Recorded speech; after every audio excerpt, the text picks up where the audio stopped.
आज मैं आपको हिंदी भाषा का उद्भव और विकास करवाऊंगी।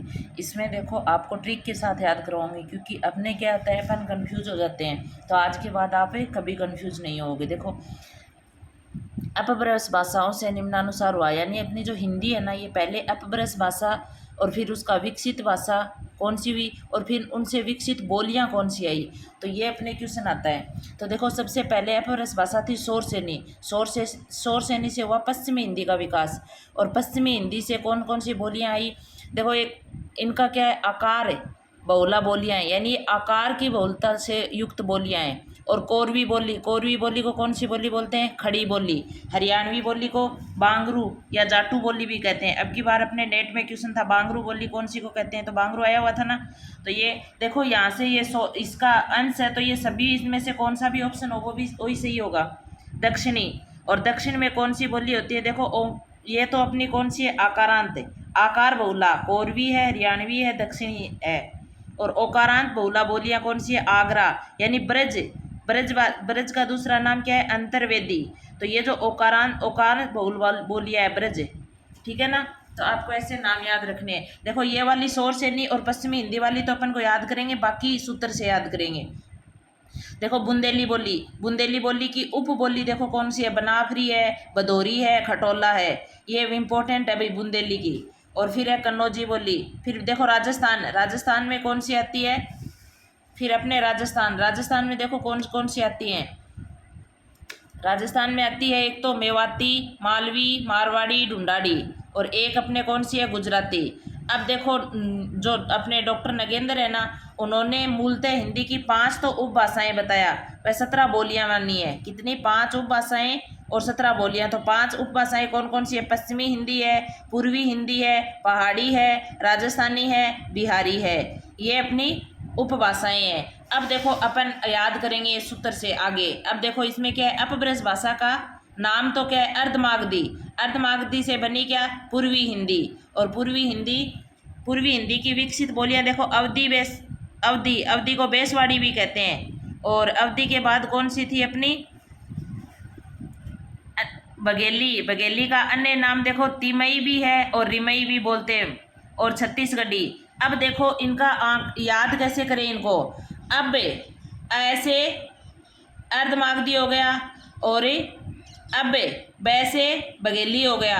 अब पूरा 36 का आंकड़ा, अपन बोलते हैं ना कितने को आंकड़ो चल है, तो अब पूरा 36 को आंकड़ो है। ऐसे याद रख लो कि अब पूरा 36 को आंकड़ो।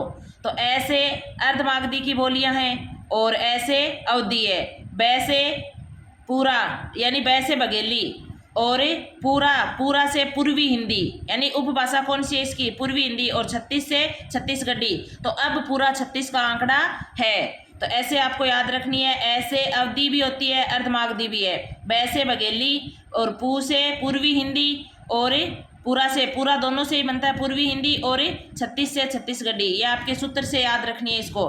पीछे वाली तो देखो याद रह जाएंगी, और सूत्र से इन बोलियों का बीच में देगा कि भाई शौरसेनी की कौन सी है, तो इसमें से दे देगा, उसमें से न देखे शौरसेनी वाली से। और पूर्वी वाली में उधर से दे देता है। ऐसे ही क्वेश्चन आते हैं, आप पीछे के PYQ देख लेना, ऐसे ही है।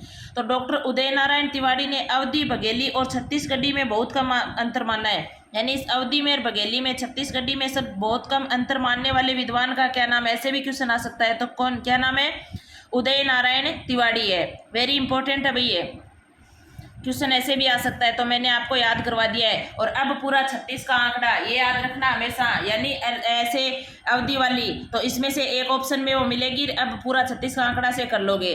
अब देखो, मागधी का सूत्र है, बिहार में भोजन मैथिली ने मांगा। यानी बिहार में जाकर मैथिली नाम की लड़की ने भोजन मांगा, ऐसे याद रख लेना। तो बिहार में भोजन मैथिली ने मांगा।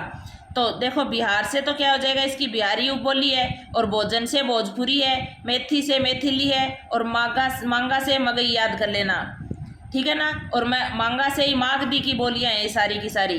तो यानी मागधी अपभ्रंश भाषा का रूप है, इसी की उपबोली है बिहारी। और बिहारी की जो बोलियां हैं, भोजपुरी है, मैथिली है, मगई है। यानी ये बोलियों से ही क्वेश्चन आता है। और यही अपना गलत होता है कि कौन सी की कौन सी है। तो बिहारी वाले में याद रख लेना कि बिहार में भोजन मैथिली ने मांगा, बिहार में भोजन मैथिली ने मांगा, सीधा सही है, याद रह जाएगा। फिर आगे देखो, मागधी की उपबोलियाँ ही हैं ये, उड़िया है, बंगला है, असमिया है।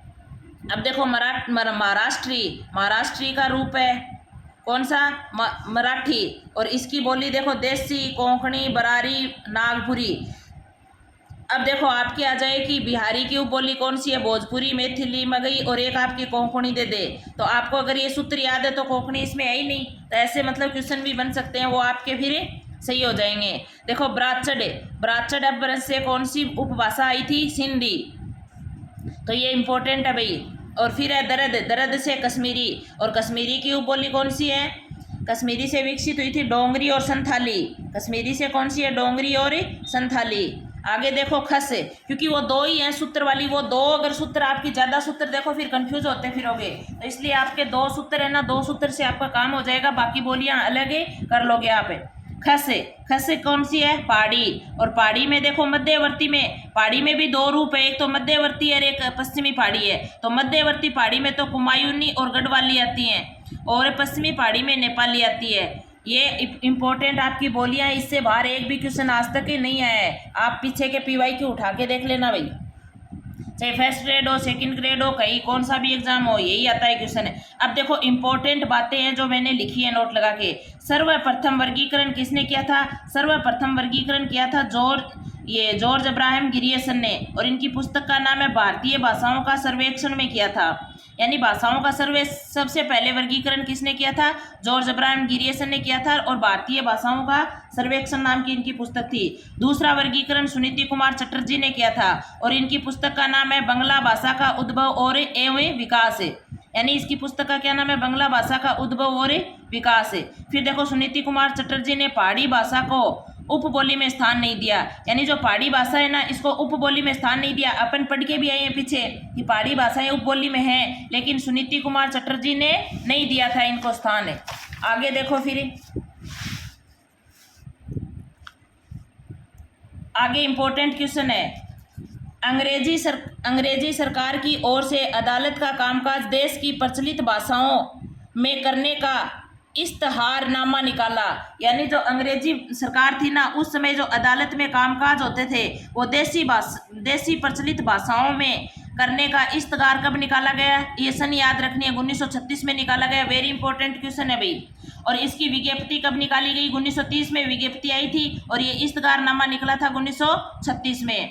अब देखो इससे पहले मुख्यतः अदालती भाषा कौन सी होती थी, इससे पहले अपने कौन सी अदालती भाषा काम में ली जाती थी, तो वो कौन सी थी, फारसी अदालती भाषा होती थी। ये भी क्वेश्चन आ सकता है कि अंग्रेजी सरकार से पहले कौन सी होती थी, तो फारसी होती थी। अब देखो कामता प्रसाद गुरु के अनुसार हिंदी भाषा की उत्पत्ति, यानी कामता प्रसाद गुरु के अनुसार हिंदी भाषा की उत्पत्ति कैसे हुई, पहले हुई शौरसेनी, फिर नागर अपभ्रंश, फिर पश्चिमी अपभ्रंश, और फिर वर्तमान हिंदी।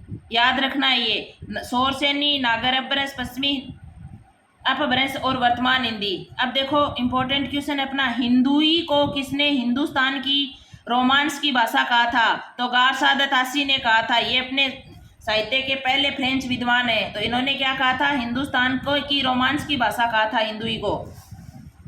अगला आपका क्वेश्चन है भाषा के बारे में सत्य कथन, ऐसे भी क्वेश्चन आते हैं। देखो क्वेश्चन कैसे आते हैं वो भी मैंने साथ में बता दिए, भाषा तो पीछे याद ही करवा दी, अब क्वेश्चन किस हिसाब से आते हैं। तो देखो भाषा मानव भाषाओं में भूमिकाओं की परस्पर परिवर्तनीयता होती है, यानी भाषाओं में परिवर्तनशीलता चलती रहती है। मानव भाषा यादृच्छिक होती है।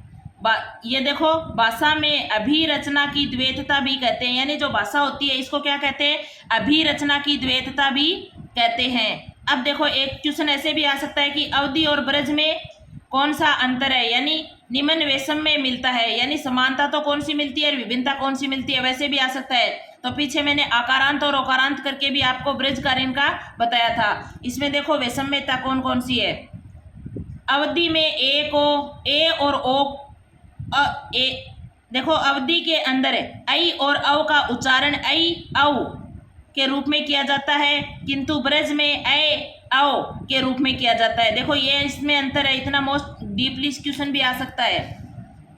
अगला है फिर इसका, अवधि में पुल्लिंग संज्ञा पदों में वा प्रसर्ग जुड़ने से प्रवृत्ति मिलती है। जो अवधि है ना उसमें पुल्लिंग में ये जुड़ेगा, वा जुड़ेगा तो इनमें प्रवृत्ति मिलेगी, जबकि ब्रज में प्राय ऐसा नहीं होता, ब्रज में ऐसा नहीं होता।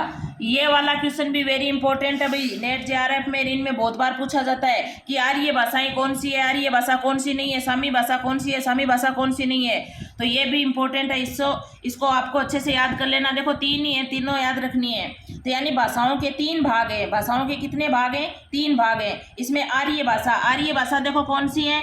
संस्कृत, प्राकृत। प्राकृत से इससे निकलने वाली सभी भारतीय भाषाएं, यानी प्राकृत से जो भाषाएं निकली थी ना, वो सभी की सभी आर्य भाषाओं में शामिल हैं। अंग्रेजी भी आर्य भाषा में शामिल है, फारसी भी है, यूनानी भी है और लैटिन भी आर्य भाषाओं में शामिल है। आगे है सामी भाषा। सामी में इब्रानी, अरबी, हबसी। सामी में कौन सी है? इब्रानी है, अरबी है, हबसी है। और तुरानी भाषा में मुगली, चीनी, जापानी, द्राविडी का मतलब दक्षिणी हिंदुस्तान और तुर्की आदि है। तो यानी क्वेश्चन ऐसे बनेगा, कौन सी सामी भाषा में शामिल नहीं है, कौन सी आर्य भाषा में शामिल है, कौन कौन सी सामी भाषाएं हैं, कौन सी नहीं है। तो इस हिसाब से आपका ये भाषा से संबंधित इम्पोर्टेंट टॉपिक है, जो इसमें 1% पक्का आता ही है। तो आपको ये भाषाएं याद करनी है।